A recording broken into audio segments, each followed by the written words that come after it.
Hey there, Muse fans. Before we get into this little mini episode of something else, I want you to hear this song.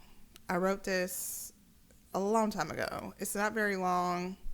I just want to know from the people, should I finish it? If I need to finish it, go ahead and let me know if I should finish it. Whether you're watching on YouTube or you're listening on the podcast feed, just either drop a comment or send me an email, sheba@mscreativeaf.com, and say, girl, you must finish the song. You must.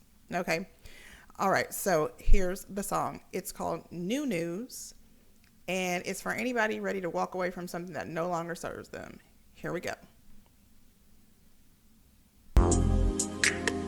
How many times do I have to hear the same line? You made a mistake. You want me to say okay. Well, here's some new news. It's time for me to cut you loose over again. And no, so we can't be friends. I'm tired of trying, 'cause love can't survive on lying. Now you say I'm your favorite girl, when all you do is live in from the world. Hey there, Muse fans. How are y'all doing? I hope you're doing well. It's me, your favorite muse, Sheba Creative AF, back again with a solo spot. I feel like I'm going to keep doing these, and I don't think I'm going to call it the Sheba Show episode whatever. I'm going to have to call it something else. So I guess it's called something else. Sheba Show something else. Anyway, so this has been such a great moment coming back, dropping podcasts on the feed, and just really getting back into my groove of being MS Creative AF. So I just want to say thanks to everybody who's been listening, and I want to hear from you guys. I want you to contact me at Sheba. I want you to contact me on my email, sheba@mscreativeaf.com, and tell me who you want me to talk to. Send me the details on all of your favorite business owners. Yes, I'm doing local Houston stuff right now because, I'm in Houston, but I want to be able to travel all over the city with my chairs and my cameras and take them out and talk to people. Now, of course, we're just starting, so there's always going to be a couple kinks that need to get worked out. I guess it was the audio. The audio on the first episode had a little static in it. Sorry to everybody who was annoyed by that. I'm sure there were some people who were like, I hate this audio. But guess what? You'll survive. So episode 2 will be dropping, I would say, next week. I am going to finish filming on this weekend. So next week we will have episode 2 featuring LeCreame Simpson Jinks. She's going to talk to us about some really interesting new career paths, most notably becoming an insurance adjuster. She has an insurance adjuster school. We're going to be talking about that and some other things related to business because that's what that show is about. Okay. What else was I going to say today? I had something else in my mind before I got that email. I'm really excited about right now. I'm going to give y'all a little bit of astrology news. So on the 20th, for the first time in like 80 something years, Jupiter and Uranus are going to conjunct in Taurus, which is my sun sign. And what that means is, y'all, we can expect remarkable shifts, changes, and expansion, gifts, and just so much abundance in the earth realm of, like, wherever Taurus rules, which is like money, relationships, values. And I'm just so looking forward to it. I feel like this is going to be a beautiful time. I mean, of course, I'm probably going to be dead in the next 50 years. I'm going to give myself to like 90 something because I can't get out of here before I'm annoying as an old woman. Like, I feel like that might be what I was born for, to get on my grandchildren's nerves. So I'm looking forward to that. Anyway, this is going to be a beautiful time. So what you really want to be doing right now in this moment with this energy is making some kind of shift that is going to help you make the proper impact with this energy. So like it's going to be a lot about how you're showing up in this world, you know. So like, are you showing up how you want to show up? Are you being authentic? Are you bringing your true authentic weirdness, your unique you-ness to us? I know I have struggled with that because I'm so fucking different. Like there's nothing about me that people cannot remark, well, that's kind of interesting, because I'm just different. And it's okay. But I've had to come to this place through a long journey, really through hell, because I didn't like myself. And if you've listened to any of the episodes that I recorded by myself over the last probably 3 years, then you know I was going through a transition. So here's what I want to talk about. I have seen so many caterpillars and butterflies in the last week.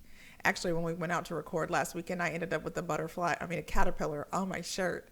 And me and the girls were like, oh my God, the caterpillar is on your shirt. I didn't know if it was poisonous or not. So I wanted them to get it off. But anyway, but I thought it was really interesting that it's, the start of spring. So they're both kind of in their we out here space.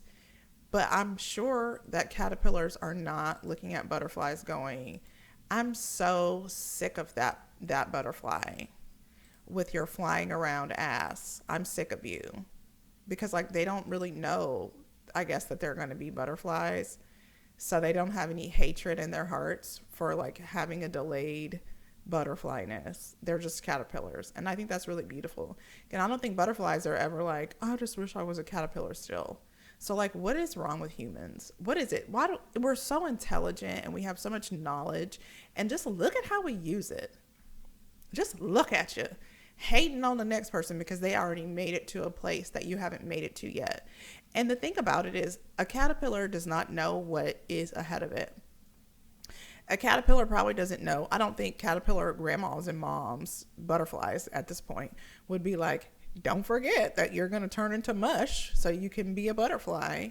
Like that just doesn't happen probably, The thing I guess I want to say is like, the caterpillar just doesn't know what's ahead of it, most likely. So it just lives. It's not like, well, I better hurry up and get all this out of the way before I turn into mush inside of that cocoon and become a butterfly. Like it's so interesting to me, that whole entire process of becoming a butterfly. I know I'm kind of obsessed with it. I've talked about it a lot, especially on my Divine Igniter page. I was like, the butterfly. Because I feel like this is my moment to be a butterfly. Like I went through hell to become this version of myself. And I'm just not in a space where I'm going to let anybody take that away from me. I don't care if you hate it or not. Like you'll get there, but you got to go through some shit. And ultimately we learn things so that we can become teachers. So like you're not going to become a butterfly until you're ready to teach somebody something, y'all. As long as you continue to hide, you're just not ready to fly, and that's okay. But you got to show up. Anyway, so I just thought that was so interesting that I'm seeing so many at the same time. But I feel like they probably don't have the competition energy that humans often have. Like if I saw somebody who was just a little bit ahead of me, I'm not going to be like, oh, I'm so jealous of that person, because I know I'm going where I'm supposed to go. I'm not going to go where they're going. And I have set an intention. I'm not going to tell y'all what it is, but it's on this paper. So everything that I do right now helps me get to what's on that paper. Okay? Everything I do right now helps me get to what's on that little sticky note. And so I know that even though today I might not be doing that, but what I'm doing today helps me grow my portfolio, have evidence of my knowledge and my skills that I can use for what's on the paper. Okay. So I had a conversation with the creative business owner last night, and, he was asking me some questions about business and growth and things like that. And I was just like, you have all of this information about contracts and, how to turn your creative projects into real contracts and real money. You need to teach that to people. You know how many creatives are selling their services for $100 and $200 that would love to have a $50,000 contract with someone? So you got to teach people when you find out how to do it. Like, that's why you learn things, guys.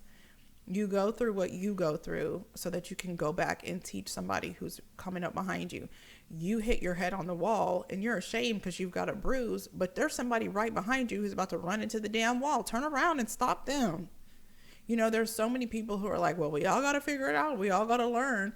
But not everybody wants to get their own lumps. Like, teach me if you know the deal. That's what this show is about. That's why I'm doing it. Okay. So again, look forward to listening to episode 2, probably next week. And I'll be checking in with y'all. Follow me on Instagram at Muse, M-U-Z-E, brand MGMT. It is my working portfolio. You can watch me all over town. You can see who I'm working with, what I'm doing. And you won't be asking me, well, what do you do? And what do you know how to do? And what are your rates? And why should I pay you? Baby, come watch. That's all I'm going to tell you. Okay? All right. So I'll see y'all later. Don't be a self-hater.